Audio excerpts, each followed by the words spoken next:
सकता है कि जो योगी जी कह गए थे ना कि गर्मी ज्यादा हो रही है, सर्दी लाऊंगा, ये सारा काम लखनऊ से हो रहा होगा। ना जाने उनको कौन सी गर्मी दिख रही है पश्चिम में, वो यहाँ के लोगों का मिजाज नहीं जानते। हमारा तो खून ही गर्म है, और उस खून का क्या इलाज कर लोगे तुम? दिन ही नहीं खुल रहा। हो सकता है कि जो योगी जी कह गए थे ना कि गर्मी ज्यादा हो रही है, सर्दी लाऊंगा, ये सारा काम लखनऊ से हो रहा होगा। ना जाने उनको कौन सी गर्मी दिख रही है पश्चिम में, वो यहाँ के लोगों का मिजाज नहीं जानते। हमारा तो खून ही गर्म है, और उस खून का क्या इलाज कर लोगे तुम? बाबा हमारे खून का इलाज करने चले हैं, उन्हें नहीं मालूम हमें कोई कुछ देता नहीं, हम तो लेते हैं। हमारे लोगों को सत्ता कम मिली है। चौधरी चरण सिंह को बहुत अल्प समय में सत्ता मिली। चौधरी अजीत सिंह जी को पूरी सत्ता जितनी मिलनी चाहिए थी, मौके अवसर कम मिल पाए। लोकदल, आप हिसाब लगा लो कितने वर्षों से सत्ता में हम लोग नहीं है प्रदेश में, लेकिन कमजोर नहीं। आंदोलन में ज्यादा मजा आता है हम लोगों को। हमारा वर्कर वो मुझसे भी यही चाहता है, बेटा संघर्ष कर। तो हमारा तो खून ही गर्म है। बाबा जी आप जो है कंबल ओढ़ के गोरखपुर में सो जाओ, आपका काम नहीं है यहाँ। आप नहीं समझ पा रहे यहाँ की बात। जैन चौधरी, चुनाव है, ये आपका समय है। 5 साल आपको संघर्ष करना पड़ता है, लड़ाई लड़नी पड़ती है। बड़े अच्छे अच्छे वादे आपको किए गए, तब ये लोग सत्ता में आए।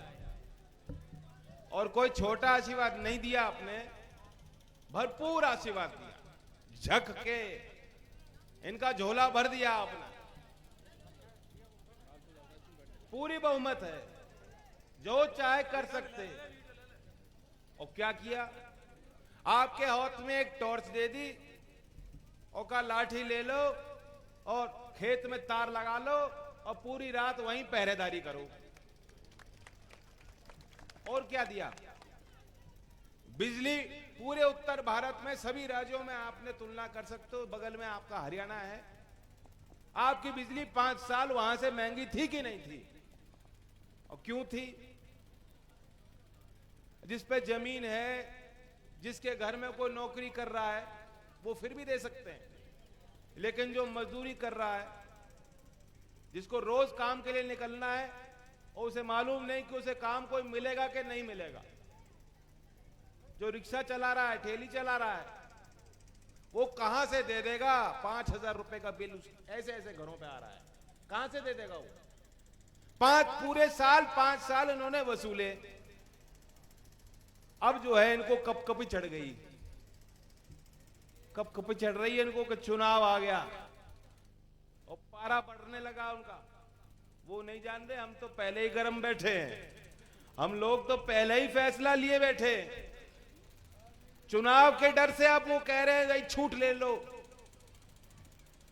राशन बटेगा। किसानों के लिए हमने उनकी आय दुगनी करने के लिए किसान के लिए सॉइल हेल्थ कार्ड बनाए थे ना, पर्चे बांटे थे। शुरुआत में मोदी जी कहते थे, आते थे, कहते थे बहुत बड़ा लाभ होगा, किसान की आय दुगनी हो जाएगी। कब होगी? 2022 तक। और कौन सा साल शुरू हो गया? 2022।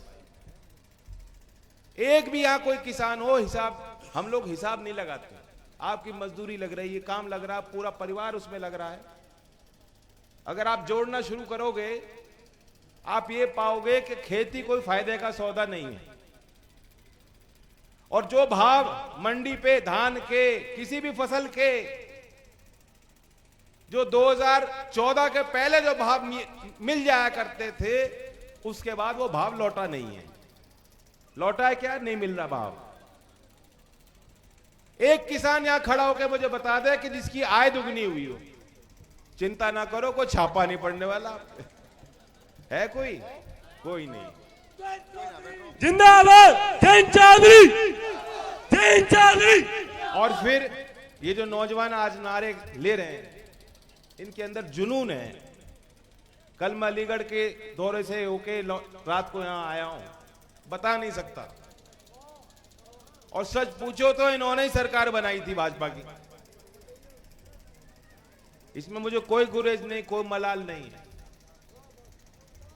लेकिन इन्हें क्या मिला है?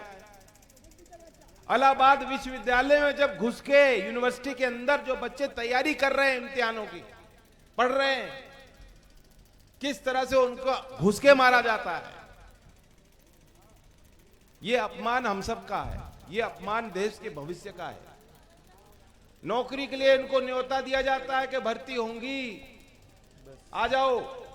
और यहां से उठ के कभी गाजीपुर जाके इम्तिहान दे रहे हैं, कभी बलिया में जाके इम्तिहान दे रहे हैं, कभी दौड़ लग रही है बरेली में। और हर बार फॉर्म भरोगे तो शुल्क भी है, उस पे जीएसटी 18% भी लग रही है। जब भर्ती होती है उस पे फॉर्म पे जो शुल्क दे रहे हो उस पे 18% जीएसटी भी आप दे रहे हो। और फिर क्या मिलता है? इम्तिहान देने गए बच्चे और पता चला कि पेपर लीक, पेपर आउट। इम्तिहान हो गया, रिजल्ट आ गए, कुछ किस्मत वालों का उसमें गिनती हो गई, घर वालों ने मिठाई बांट दी कि लग गई नौकरी, और तब भी जो है नौकरी उनकी लगी नहीं, ज्वाइनिंग हो नहीं पा रही, कोर्ट में मामला फंस गया। तो ये सब व्यवस्था का सवाल है। और चुनाव के माध्यम से ही अगर हम और आप इन बातों पे गौर नहीं करेंगे तो हमारा आपका कोई दबाव नहीं बचेगा। 13 महीना इस देश में किसानों ने आंदोलन किया। क्यों किया? उनकी कोई जिद थी क्या? उनका कोई स्वार्थ था क्या? जब रात में संकट की घड़ी थी और चौधरी अजीत सिंह जी ने फोन उठाया और राकेश टिकैत को फोन लगाया और कहा बेटा मैं तेरे साथ हूं, हिम्मत मत हारना, वो उन्होंने क्यों किया था? क्या चौधरी अजीत सिंह जी का कोई स्वार्थ था या कोई लालच था? वो किसान क्यों वहां बैठे रहे? पूरा परिवार, बच्चे, महिलाएं। ताज्जुब करोगे, पश्चिम में जब सभाएं होती हैं महिलाएं नहीं निकलती। आप लोग नहीं आने देते होंगे, नहीं आती। और पंजाब से चल के महिला आ रही है, महिला मोर्चा संभाल रही है, मंच पे महिला बैठ रही है, आगे हजारों महिला बैठ रही हैं, और 13 महीने तक वो जो घर परिवार को छोड़ के बैठी रही। क्यों बैठी? उनका कोई लालच था? उनकी जिद थी क्या?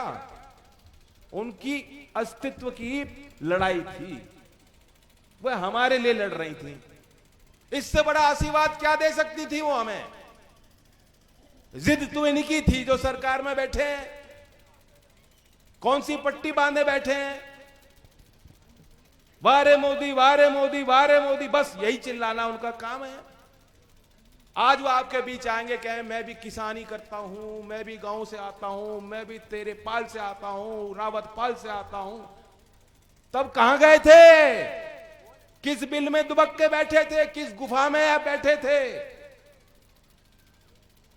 आपके खून की ललकार आपको नहीं सुनाई दे रही थी जब चौधरी अजीत सिंह जी उनको फोन करके कह सकते थे, क्योंकि वो नहीं चाहते थे कि किसान हार जा।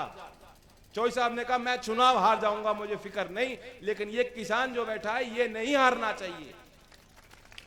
जैन चौधरी, जैन चौधरी। लेकिन अगर ये फिक्र चौधरी अजीत सिंह जी को थी, ये जो तथाकथित आपके प्रतिनिधि लोग हैं, 303 विधायक आपने चुन के भेजे, 303, एक ने भी ये कहा कि किसानों के साथ बुरा हो रहा है? एक ने भी कही हो तो बताओ। वो तो महामहिम राजपाल जी हैं, उन्होंने कही, उन्होंने तो पूरी सच्चाई बता दी। इनमें से किसी एक ने भी कही हो तो बताओ। जो इन्हें लग रहा है कि टिकट वहां से मिलेगा, टिकट तुम वहां से ले आओ, लेकिन वोट और आशीर्वाद वो यहां से मिलना है। वहां से नहीं मिलने वाला तुम्हें। जैन चौधरी, जनता, जनता जनार्दन, जनता फैसला लेगी। अब तुम्हारा टाइम नहीं है, अब हमारा टाइम है, अब जनता का टाइम है। और मैं आपको आगाह करने आया हूं, अगर फिर चूक जाओगे, आगे किसी की हिम्मत नहीं बनेगी कि कोई आंदोलन कर ले। हमें और आपको तो आंदोलन में मजा आता है। आप मुझे कहोगे, मैं फिर चला जाऊंगा, फिर लाठी खा लूंगा, कोई बात नहीं। मैं तो चुनाव भी नहीं लड़ रहा ये वाला, मैं तो चुनाव भी नहीं लड़ रहा ये वाला। और अगर आप विधायक जिताओगे तब किसान की राजनीति आगे बढ़ेगी, और नहीं बनाओगे आपसी झगड़ों में पड़े रहोगे, तो फिर क्या है? कौन सी तस्वीर? मेरे पास कोई अच्छी तस्वीर आपको दिखाने के लिए नहीं। और उसका नुकसान सिर्फ उत्तर प्रदेश को नहीं होगा। आज निगाहें पंजाब, राजस्थान, पूरे उत्तर भारत के वो किसान, उनकी निगाहें हैं कि उत्तर प्रदेश कौन सा फैसला लेगी, क्या मैंडेट किसको देगी। और इसलिए जो मुझसे लगाव रखते हैं उनसे तो मुझे खास उम्मीद है। लेकिन अगर कोई मुझसे नाराज हो तो चौधरी अजीत सिंह जी की तरफ गौर कर लेना। चौधरी चरण सिंह का सपना आपको रात को आएगा। और उन किसानों की तरफ गौर कर लेना, उन नौजवानों की सोच लेना। सब कुछ दांव पे लगा है, सब कुछ दांव पे लगा है। एक एक वोट कीमती है। इनके मुंह बंद कर दो जो कह रहे हैं कि आ जाओ, आज नहीं तो कल आ जाओगे। हम इतने सस्ते लोग नहीं, हमारा ईमान हम बेच नहीं सकते। जो कह दिया तो करेंगे, जो फैसला ले लिया तो ले लिया। जैन चौधरी, जैन चौधरी। और करने को तो करना होता तो 1 महीने पहले नहीं हो जाता। आप ये सोचो, हम तो नहीं कह रहे कुछ, और ये जाट जाट जाट जाट जाट क्यों क्यों? चौधरी चरण सिंह के आगे कोई जाट जाट चिल्लाता तो चौधरी साहब क्या कहते? उन्हें डांट देते, धमका देते, भगा देते। ये जाट जाट जाट जाट क्यों, काहे को चिल्ला रहे हैं? आपके लिए कोई लगाव है क्या? कल मैं देख रहा था टेलीविजन पे, मोदी जी कह रहे हैं मैं तो जाटों से लस्सी लेके पिया करता था। ये कौन सी बात हो गई? हम किसान हैं, और किसान में कई लोग हैं, कई बिरादरियां हैं, सब धन के लोग हैं। आप उसका कुछ उपाय कर लो, जाट भी खुश हो जाएगा, बघेल भी खुश हो जाएगा, दलित भी खुश हो जाएगा, ब्राह्मण भी खुश हो जाएगा। इनकी मंशा है हमें तोड़ने की। आप मुझे बताओ, आप भी गांव गांव डोल रहे हो, मैं भी जा रहा हूं। ऐसा माहौल जो सब बिरादरी एक हो, गोल हो रहे हैं गांव, ऐसा माहौल चुनाव में देखा क्या? मेरे चुनाव में, जो चुनाव आपने मुझे जिता के भेजा था, उस चुनाव में भी इस तरह का माहौल शायद नहीं था। ये उस माहौल को बिगाड़ना चाहते हैं। आज आपको ताकत मिलने वाली है, और उसे खंडित करने के लिए इस तरह की बात कर रहे हैं। विभाजन हो जाए, हमें फायदा मिल जाए, जाट अलग थलग हो जाए, दूसरी बिरादरी सोचे कि ये तो जाटों की बात करते हैं, ये तो जाटों के नेता हैं। इतने खुल के मैं जाट जाट कभी बोलता नहीं हूं, लेकिन इन लोगों ने मुझे मजबूर किया, मैं जवाब दूंगा, क्योंकि मेरा काम है। मुझे आपको आगाह करना है कि हमारे नौजवान कहीं भड़क ना जाएं, कहीं गलत राह में ना चले जाएं। और मुझे कुछ नहीं चाहिए, मेरा कोई स्वार्थ इसमें नहीं है। इतनी ईमानदारी से जो मैं बात कह रहा हूं, कोई कहेगा नहीं आपको। मुझे कुछ नहीं चाहिए, लेकिन अगर आप चाहते हो कि आगे भविष्य कुछ बन जाए तो ताकत तो देनी पड़ेगी। मैं तेजपाल जी का हाथ उठा के जा रहा हूं आपके बीच में। जिंदाबाद जैन चौधरी, और जैन चौधरी। वो बड़ी तस्वीर है, बड़ी लड़ाई है, और यहां के भी मुद्दे हैं। इनके 5 साल देख लिए। पूरे उत्तर प्रदेश में गन्ने का उद्योग अगर किसी ने लगाया तो चौधरी अजीत सिंह जी ने लगाया। इनके 5 साल में इनसे एक कोलू नहीं लगाया गया। कोलू मिल तो छोड़ दीजिए, कोलू नहीं लगा पाए ये। और छाता मिल, छाता मिल, छाता मिल, जिससे पूछो उसी जुबान पर है। और फिर कहेंगे जी गन्ना नहीं है। गन्ना क्यों लगाएगा किसान जब मिल नहीं है? और जब मिल आ जाएगी तो गन्ना लगा लोगे कि नहीं लगाओगे? और ये किसका काम है? ये सरकार का काम है।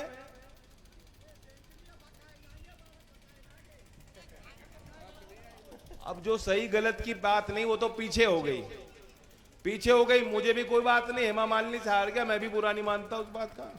मैं अभी भी तस्वीर उनकी पिक्चर देख लूंगा, पुरानी वाली आ गई तो वो कोई बात नहीं। अब तो मन रहे हैं, बस ठीक है। जयंत चौधरी, तो जयंत चौधरी, एक मिल की बात है, एक जहां हम खड़े हैं, इस क्षेत्र का एक विकास होना चाहिए। ये इतिहास इस स्थान से जुड़ा हुआ है, पवित्र पावन स्थली है, बहुत पर्यटक यहां आते हैं, और ब्रज का अपना एक संस्कृति इस क्षेत्र की रही है, उसे भी बढ़ावा मिलना चाहिए। और जो सरकार आप बना दोगे, जो सहारनपुर से लेके आगरा तक, तो गठबंधन के हरा रंग है, लाल रंग है, सफेद रंग है, इसी की लहर अगर आप चला दोगे बटन दबा के, तो पहले भी आप मंत्री रहे हो और सरकार में इनके अनुभव का लाभ मुझे भी मिलेगा और आपको भी मिलेगा, ये वादा करके जा रहा हूं। धन्यवाद। जय हिंद, जय भारत। जयंत चौधरी, इसी के साथ में सभी जयंत चौधरी अंतगांव पहुंचे और मैं अध्यक्ष जी से अनुरोध करूंगा, पंडित जी से,